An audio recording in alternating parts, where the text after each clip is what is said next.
तज्जयति परम ज्योति समं समस्तैरनंत पर्यायै दर्पण तल इव सकला प्रतिफलति पदार्थ मालिका यत्र परमागमस्य बीजं निषिद्ध जात्यन्ध सिन्दूरविधानं सकल नय विलसितानां विरोधमथनं नमाम्यनेकान्तं विरोधमथनं नमाम्यनेकान्तं।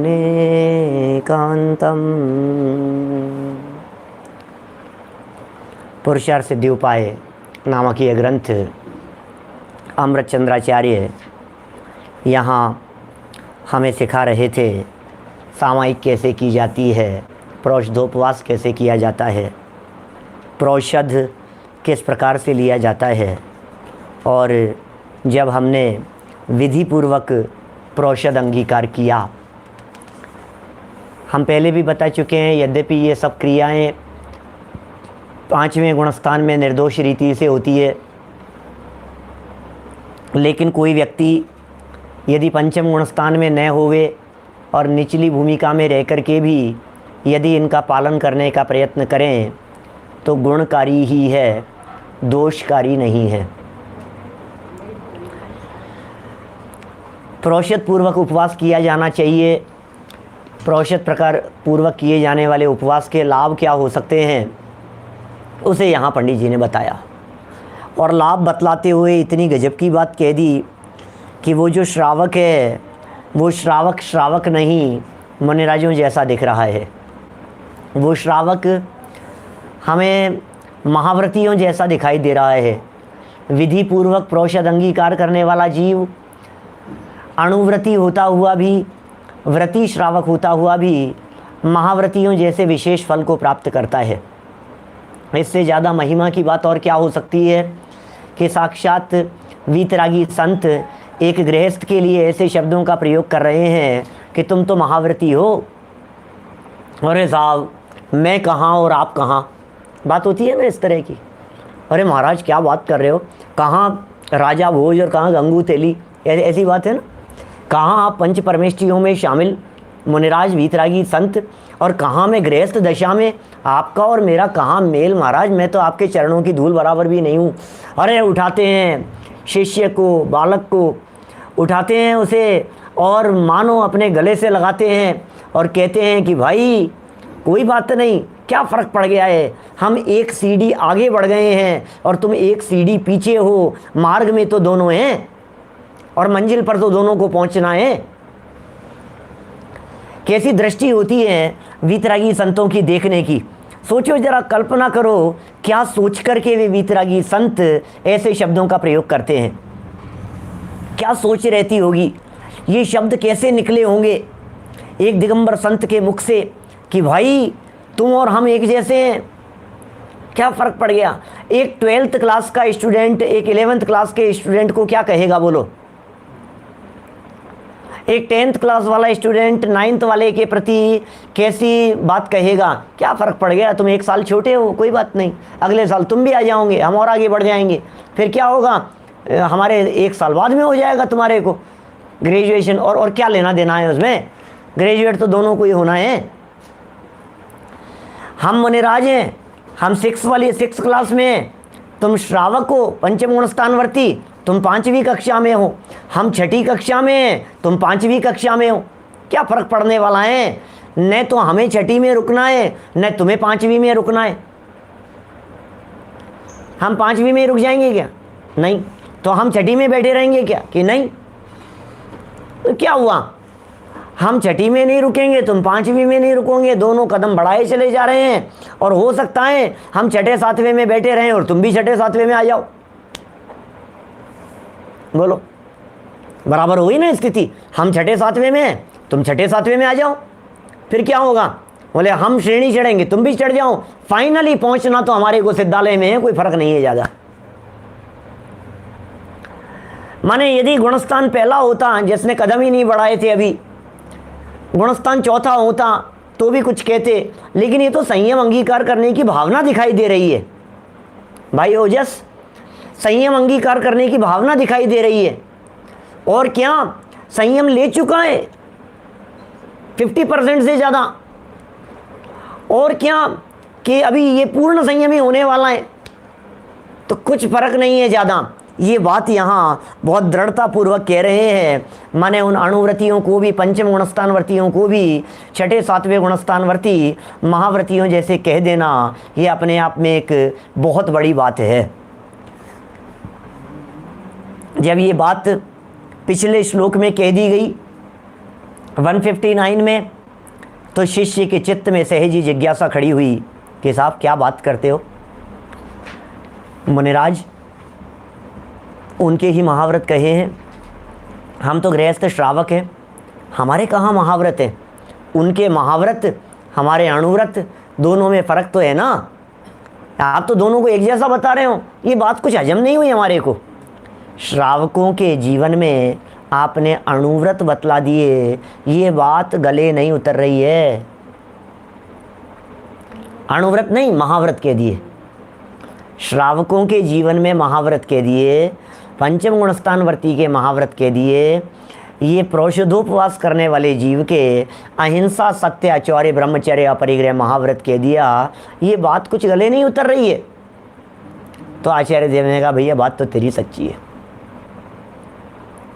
अणुव्रती तो अणुव्रती है, महाव्रती महाव्रती है, हम ये कहना चाह रहे हैं, लेकिन थोड़ा सा ऐसा समझ लेना बात उपचार से कही जा रही है,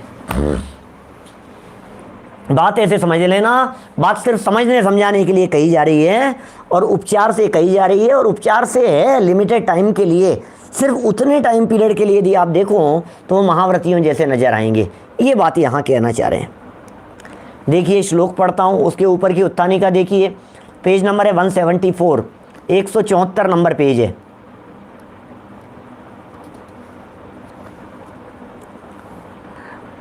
अब यहाँ कोई शंका करे, क्या शंका करे कि अब श्रावक को भी महाव्रत है और मुनियों को भी महाव्रत है, तो दोनों में क्या अंतर है? आपने कह दिया श्रावकों को महाव्रत और साथ में कह दिया मुनिराजों को तो होते ही हैं, अब दोनों को महाव्रत है, दोनों में क्या अंतर? अंतर भी है या नहीं? और यदि अंतर नहीं है और कोई श्रावक आपके इस वाक्य को पढ़कर अपने आप को महाव्रती ही मानने लगे और महाव्रत अंगीकार नहीं करे तो क्या होगा? अटक जाएगा, वो तो मुक्ति की प्राप्ति नहीं होगी उसको। इसलिए कह रहे हैं, देखो क्या बात है, पेज नंबर 174 बतलाए ना, गुजराती में 124 नंबर है। इत्थम शेषित हिंसा प्रयाति स महाव्रतित्वमुपचारात् उदयति चारित्र मोहे लभते तु न संयम स्थानम। इत्थम माने इस प्रकार, अशेषित हिंसा संपूर्ण हिंसाओं से रहित, सह माने वह प्रोषधोपवास करने वाला पुरुष समस्त हिंसाओं से रहित, उपचारात उपचार से अथवा व्यवहार नय से महाव्रतित्वम महाव्रतपना प्रयाति पाता है।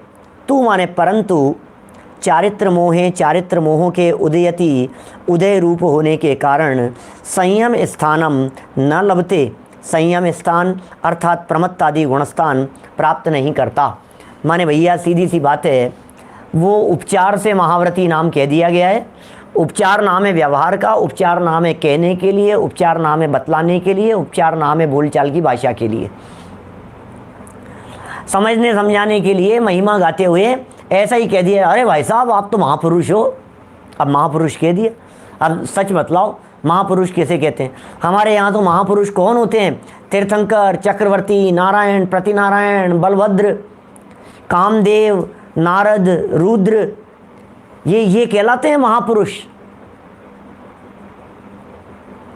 आप क्या कह रहे हो, महापुरुष कह दिए आपने, तो महापुरुष हैं क्या? महापुरुष जैसे ही हैं, महापुरुष हैं भैया। अरे भाई साहब महापुरुष हैं ये तो। अब महापुरुष किसे कहते हैं बोलो?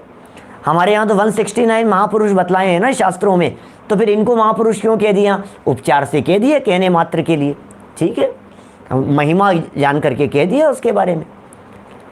शलाका पुरुष 63 होते हैं, 63 शलाका पुरुष, और महापुरुषों की संख्या 169 कही गई है। 169 महापुरुष कहे गए हैं। महापुरुषों में स्त्रियां भी है, माने तीर्थंकर के माता पिता, क्या 24 कामदेव भी हैं, नारद भी हैं, रुद्र भी हैं, तो ये सब अतिरिक्त हो गए हैं 63 शलाका पुरुषों से। 24 तीर्थंकर, 12 चक्रवर्ती, नारायण, प्रतिनारायण, बलदेव, तो ये तो हो गए 63, और इनके अलावा 48 हो गए उनके माता पिता, 24 हो गए कामदेव, नारद हो गए और रुद्र हो गए। तो इस तरह से 169 महापुरुष कहे गए हैं। लेकिन फिर भी उपचार का मतलब समझ गया ना, उपचार क्या होता है, उपचार किसे कहते हैं? टोडरमल जी साहब ने उपचार के लिए प्रयोग किया है, अभी आने वाली है थोड़े दिन में चर्चा सुबह के व्याख्यान में, वहाँ उन्होंने प्रयोग किया घी का घड़ा, घी का घड़ा, क्या घी का घड़ा कह करके पुकारते हैं, बोलो। नारद और रुद्र जो होते हैं ये भी महापुरुष होते हैं। आपको बड़ा गजब का आश्चर्य लगेगा, क्योंकि नारद और रुद्र जो होते हैं ये भावलिंगी संतों की संतान होते हैं, और स्वयं भी भावलिंगी संत होते हैं, थे, बाद में भावलिंग संत अवस्था से भ्रष्ट हो जाते हैं। रुद्र के संदर्भ में ऐसा कहा जाता है, हमारे यहाँ रुद्र की और नारद की उत्पत्ति के संदर्भ में, कि मुनिराज आरिका के संपर्क से उत्पन्न होते हैं। रुद्र और नारद, क्या दोनों में इतना फर्क है कि वो मुनि और आरिका पहले पति पत्नी रहे हों और नहीं रहे हों, ऐसा भेद है उनमें। तो बात ऐसी है, बाद में वो पुनर्दीक्षित हो जाते हैं और ये महापुरुष हो जाते हैं, इनका पालन पोषण होता है, बहुत बड़े रिद्धि, ये क्या होते हैं, ये भी दिगंबर संत हो जाते हैं। नारद की बात नहीं कर रहा, रुद्र की बात कर रहा हूँ। अब दिगंबर संत हो गए, मुनिराज हो गए, तपस्चरण करने लगे, ध्यान में लीन हो गए, 11 अंग 10 पूर्व का ज्ञान हो जाता है इनको। क्या रुद्र जो होते हैं इन्हें पद हैं, अब जैसे मान लो ना बलदेव हैं, बलदेव क्या होता है, अब क्या बताएं, पद है, ठीक है ना। नारायण के बड़े भाई होते हैं बलभद्र, ऐसे ही जो रुद्र होते हैं ये भी 11 होते हैं, विशेष प्रकार का पद है। तो ये जो विशेष पद वाले होते हैं, फिर क्या परिस्थिति बनती है, बाद में ये मुनि हो जाते हैं, 6ठे 7वें गुणस्थानवर्ती होते हैं, अनेक प्रकार की रिद्धियों से संपन्न हो जाते हैं। 11 अंग और 10 पूर्व के ज्ञाता हो जाते हैं। क्या ख्याल में आ रही है बात? 11 अंग और 10 पूर्व, कुलकर भी महापुरुषों के अंदर है, 169 महापुरुषों में कुलकर के नाम भी है। तो 11 अंग 9 पूर्व तक का ज्ञान तो मिथ्या दृष्टि के भी हो जाता है। 11 अंग 9 पूर्व का ज्ञान मिथ्या दृष्टि के भी संभव है, लेकिन 10वें पूर्व का नाम है विद्यानुवाद। 11 अंग 14 पूर्व सुने होंगे ना आपने। द्वादशांग तीर्थंकर परमात्मा की दिव्य ध्वनि को सुनकर, तीर्थंकर परमात्मा की दिव्य ध्वनि को सुनकर जो गणधरों के माध्यम से चैप्टराइजेशन किया जाता है, वो 12 भेद हैं, द्वादशांग कहते हैं। द्वादश माने 12 है, उन 12 में से एक अंग को छोड़ो, लास्ट वाले को, और बाकी जो बच गए 11 आचारांग, सूत्र, कृतांग वगैरह, ये हैं 11 अंग। और जो 12वां अंग है जिसका नाम है दृष्टि, ये सब शास्त्रों की चर्चा कर रहा हूँ, आगम की चर्चा कर रहा हूँ मैं। आपने कभी कभी ऐसा जिनवाणी का चित्र बना हुआ देखा होगा जिसमें ऐसी पंखुड़ियाँ जैसी ऐसी निकली हुई रहती है। हमने भी काफ़ी सालों पहले बनाया था शोध खोज के, और उसमें बहुत सारे डिजिट्स लिखे हुए रहते हैं, कई जगह मंदिरों के अंदर लगे रहते हैं, बहुत सारे डिजिट ऐसे लगे रहते हैं, फिर उसमें श्रुत ज्ञान के उसके इतने इतने भेद प्रभेद, उसमें अनेक अनेक प्रकार के आचार अंग के, सूत्र कृतांग के, स्थानांग, समवायांग, व्याख्या, प्रज्ञप्ति, ज्ञात्र, धर्म कथा, ये पूरे। तो जिस जीव को 11 अंग का पूरा ज्ञान हो जावे और 12वें अंग में से भी 12वें अंग के भी 5 भेद हैं और उसके अंदर एक हिस्सा बनता है पूर्व के 14 भेद होते हैं। अभी 14 पूर्वों में से 9 पूर्व और इधर के 11 अंग, इतनी लिमिट तक कोई भी मिथ्या दृष्टि जीव का ज्ञान हो सकता है। क्या किसी मिथ्या दृष्टि जीव का ज्ञान भी 11 अंग और 9 पूर्व तक, उस लेवल तक का ज्ञान हो गया। बोलो अभी क्या कहना चाहते हैं हम, इसके आगे बढ़ो। 10वां जो पूर्व है वो 10वें पूर्व का ज्ञान भावलिंगी संतों के होता है, 6ठे 7वें गुणस्थान की भूमिका में। और 10वें पूर्व का नाम है विद्यानुवाद। उस विद्यानुवाद पूर्व का ज्ञान होते ही सैकड़ों विद्याएं प्रकट हो जाती है, सैकड़ों विद्याएं प्रकट हो जाती है।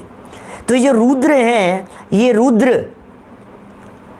ये रुद्र सब भावलिंगी संत होकर के 10वें पूर्व के ज्ञाता, विद्यानुवाद पूर्व के ज्ञाता होकर के अनेक विद्याओं के प्रकट हो जाने पर भ्रष्ट हो जाते हैं मुनि पद से, और मुनि पद से भ्रष्ट होकर के फिर ये अधोगति में चले जाते हैं।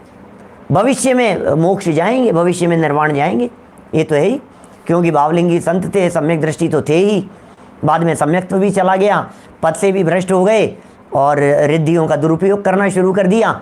ऐसी कहानी बनती है। तो चलिए, ये तो सब बातें घूम फिर करके इधर उधर चले गई।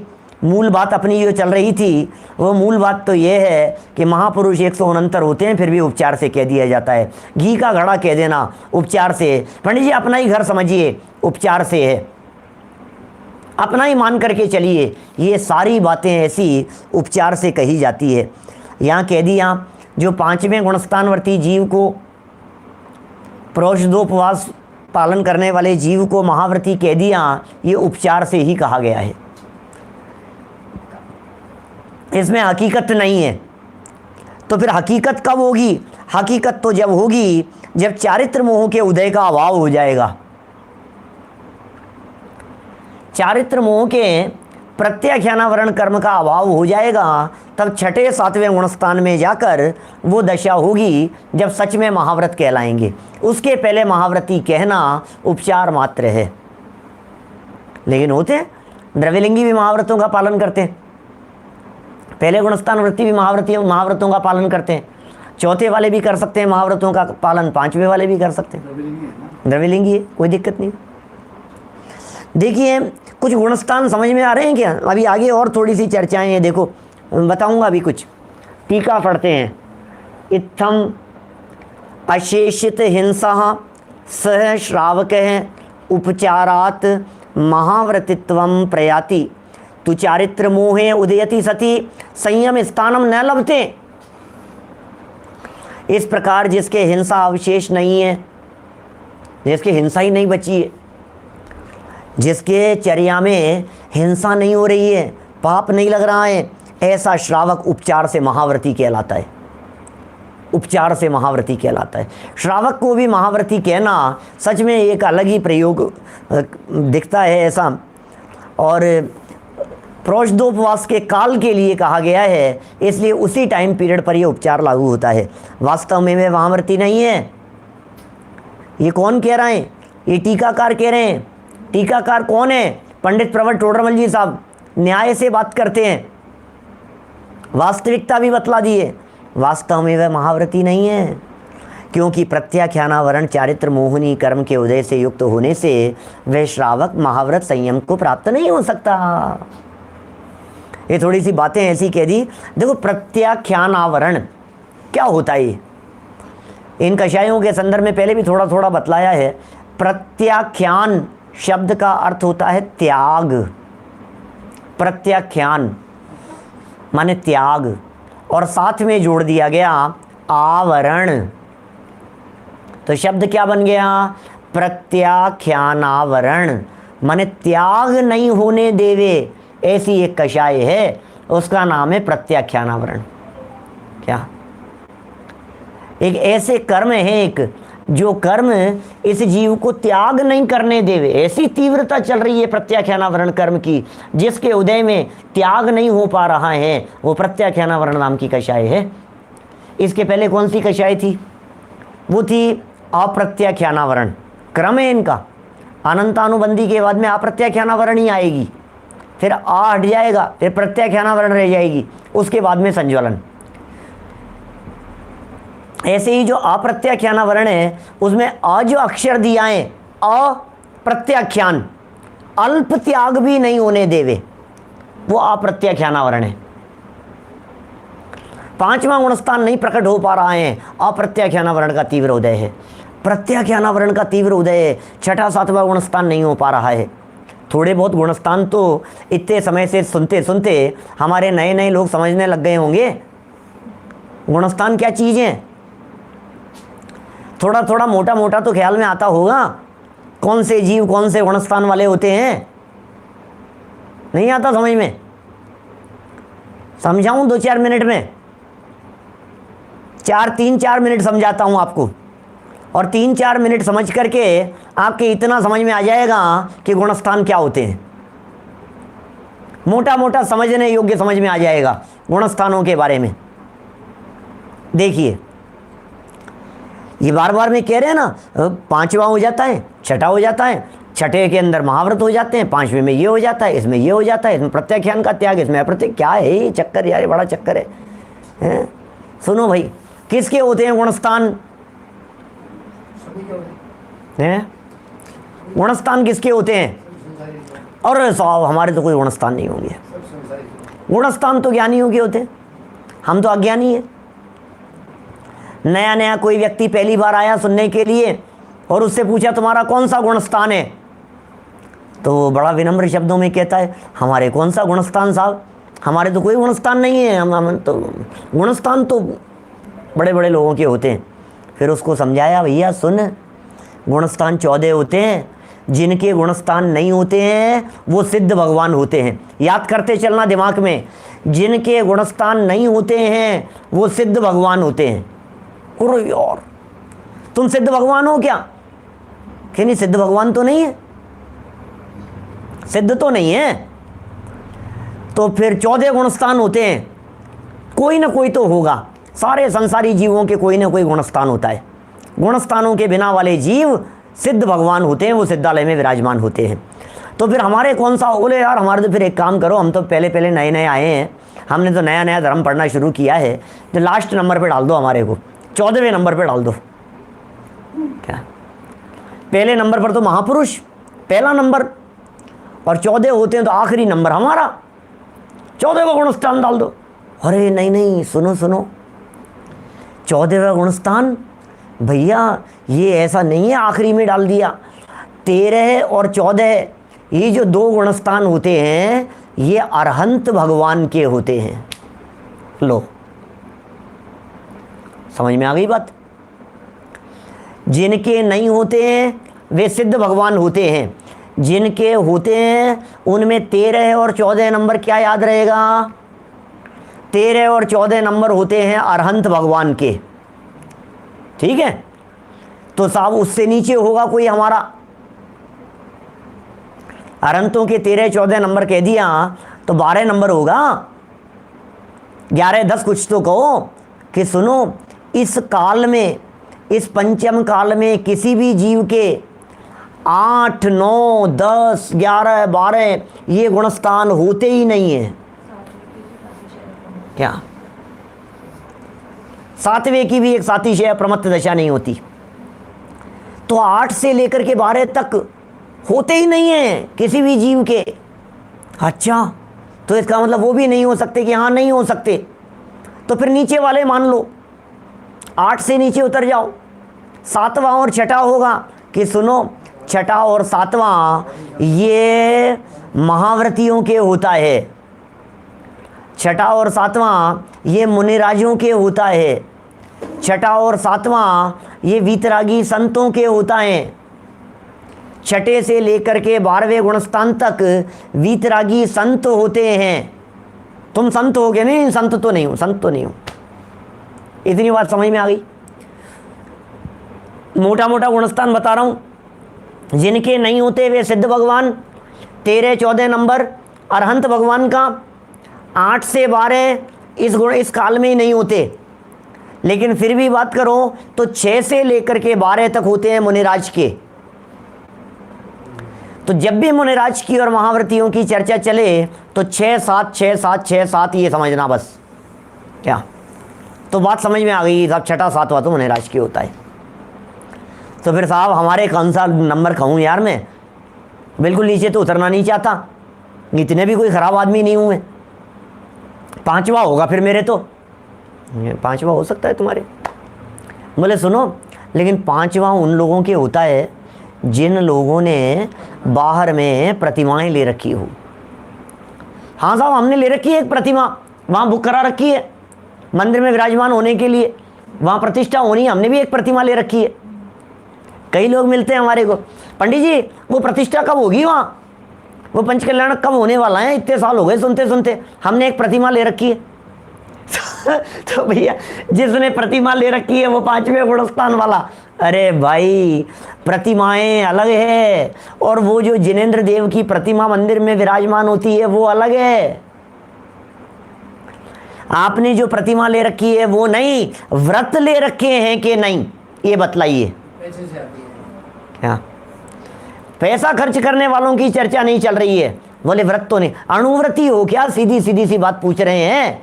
जो अणुव्रती होंगे अंदर में 2 कषाय का अभाव होगा, वो 5वें गुणस्थान वाले होंगे।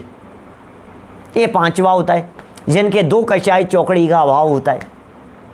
मुनिराज होते हैं छठे सातवें वाले, उनके 3 कषायों का अभाव होता है। तो साहब हमने 11 प्रतिमाएं तो नहीं ले रखी है, हम श्रावक तो मतलब हम तो अणुव्रती भी नहीं है, तो फिर चौथा होगा साहब हमारे। हाँ चौथा हो सकता है तुम्हारे, चौथा हो सकता है। लेकिन सुनो, चौथे में चक्कर ये है, चौथे गुणस्थान वाला अनीति नहीं होती उसके जीवन में।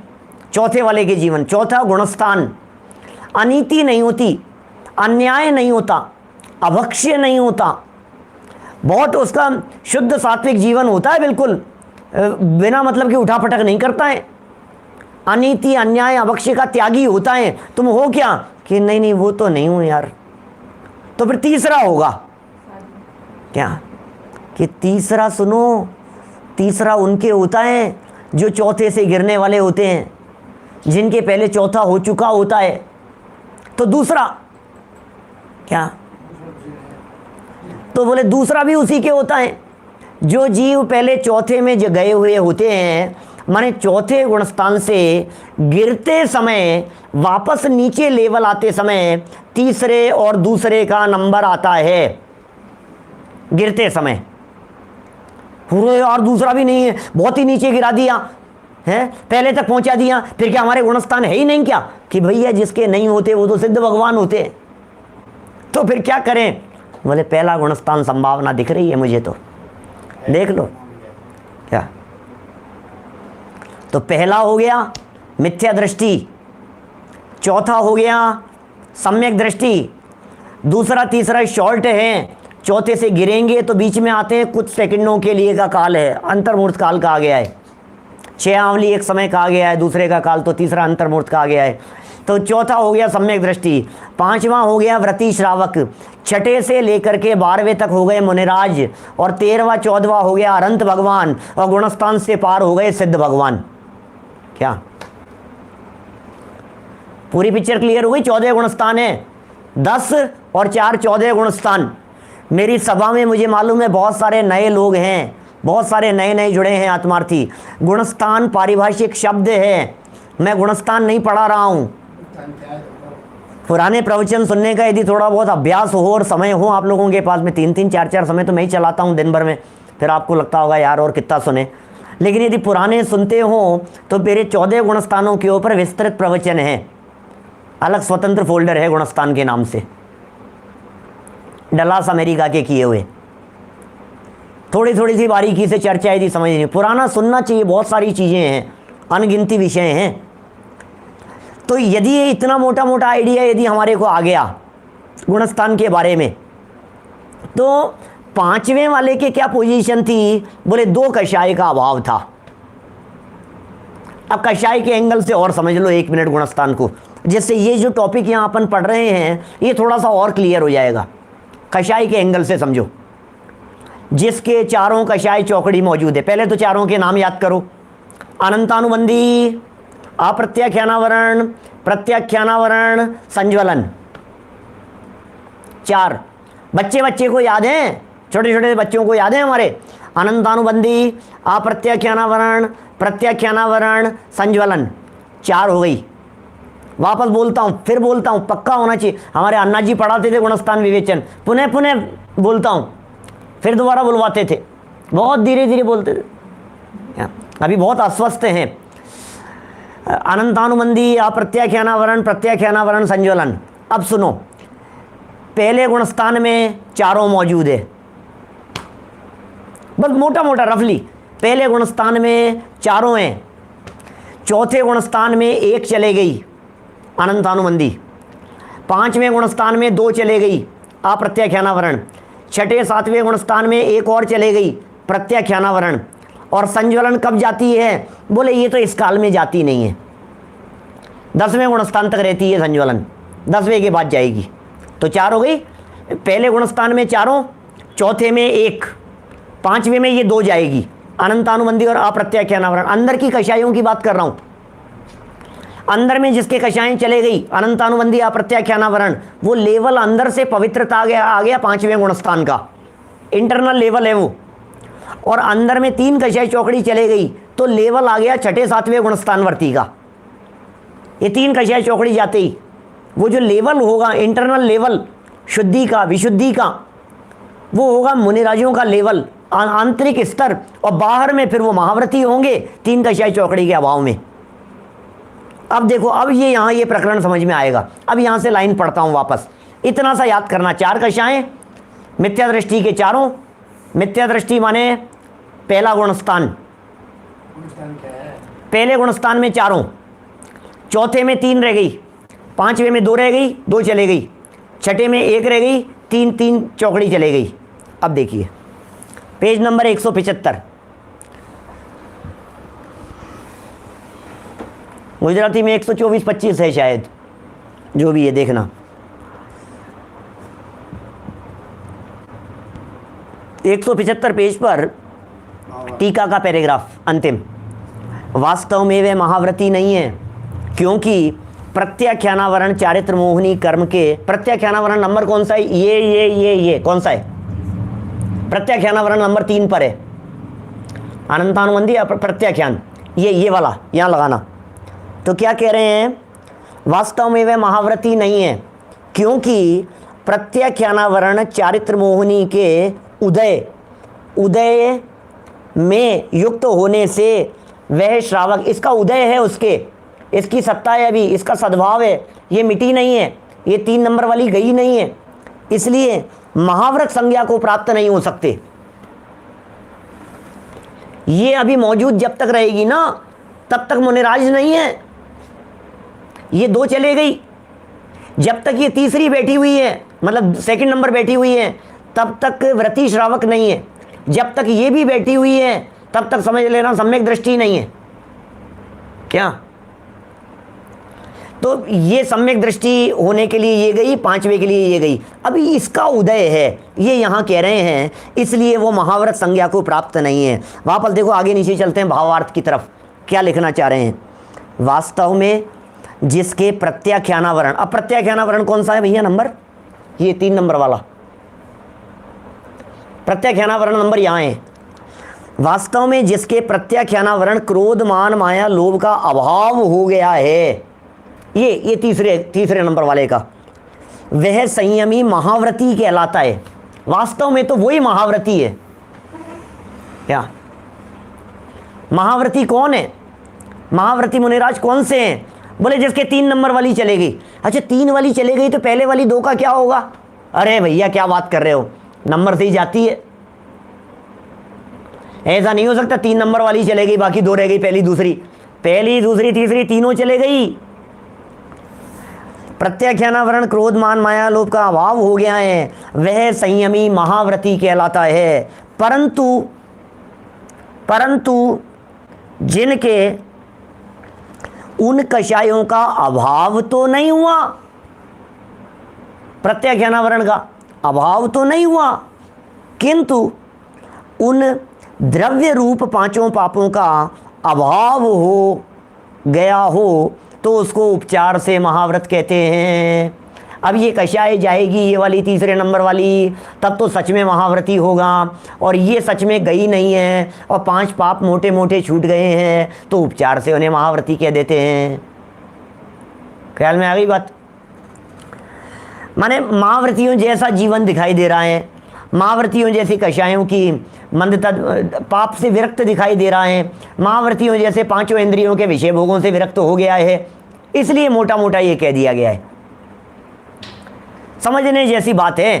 क्या कह रहे हैं? बोले ये तो हुआ नहीं, ये तो फैक्ट है, इसका त्याग नहीं हुआ, इसका मतलब 5वें गुणस्थान वाला है, अभी ये सच्चाई है।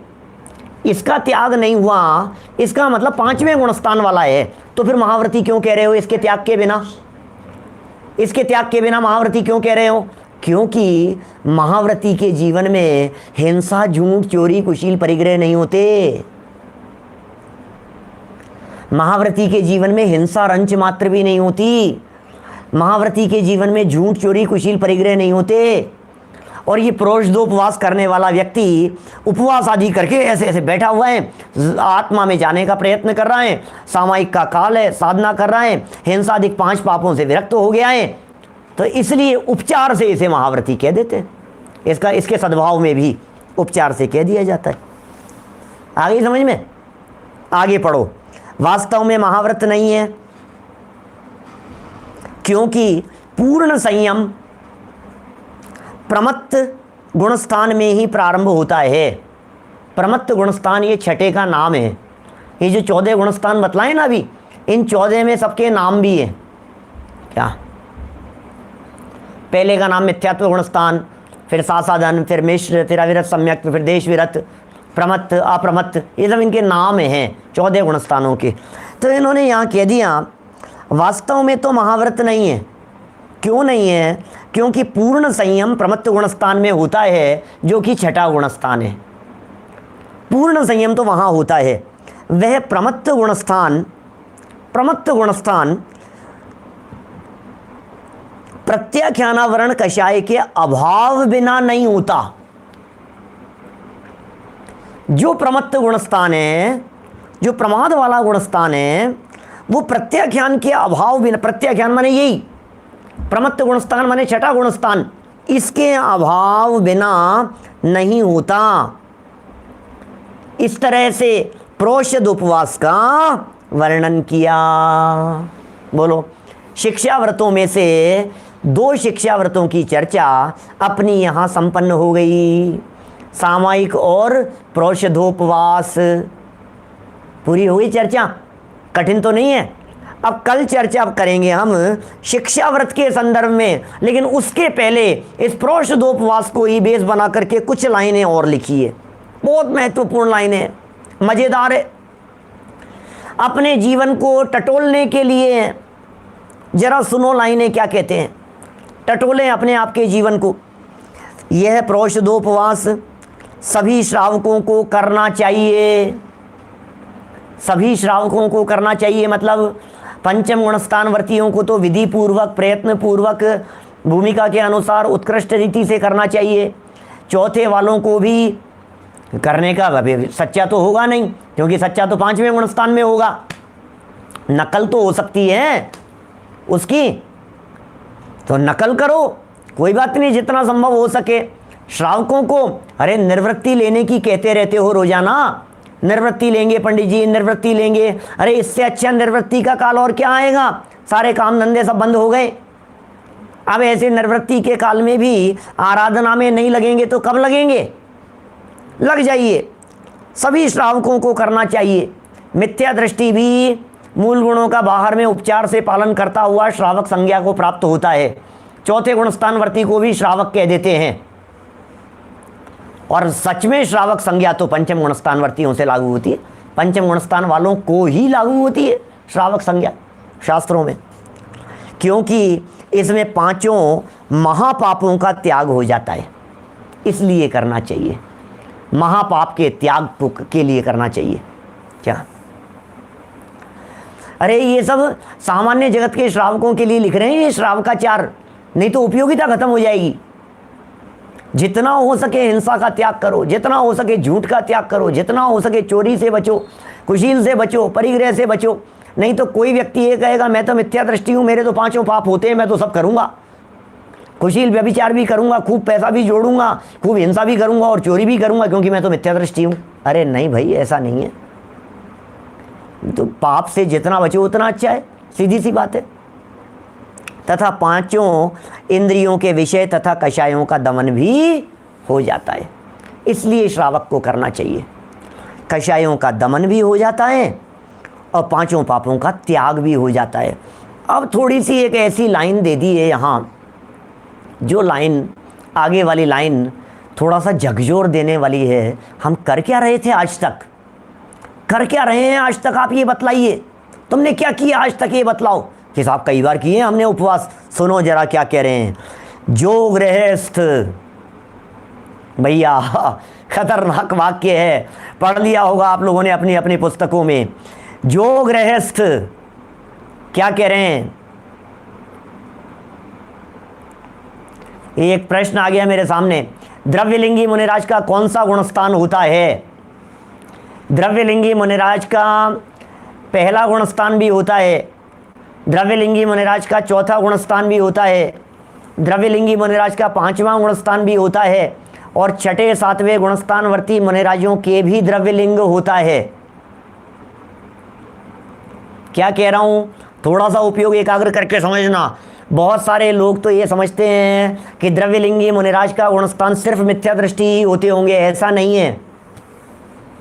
द्रव्यलिंगी भी पूज्य है, लेकिन जिनके द्रव्यलिंग भी ना हो वो पूज्य नहीं है। द्रव्यलिंगी माने 28 मूल गुणों का पालन करने वाले, द्रव्यलिंगी पहले गुणस्थान वाले भी होते हैं, 28 मूल गुणों का पालन करने वाले। चौथे गुणस्थान वर्तियों को भी द्रव्यलिंगी संज्ञा दी है, पांचवें गुणस्थान वालों को भी द्रव्यलिंगी संज्ञा दी है।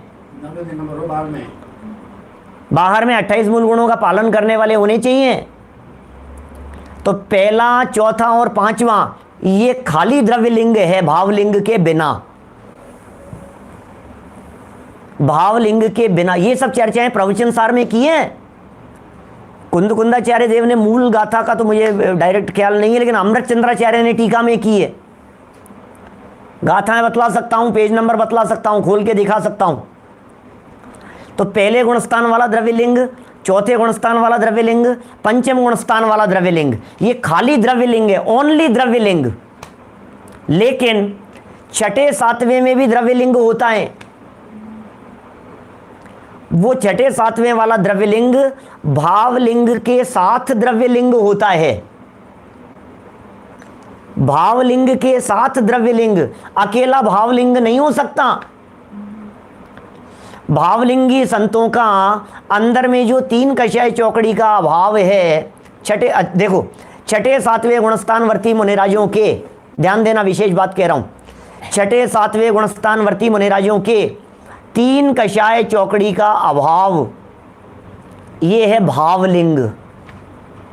और तीन कषाय चौकड़ी के अभाव के साथ साथ बाहर में 28 मूल गुणों के पालन रूप प्रवर्तन, ये है उनका द्रव्यलिंग।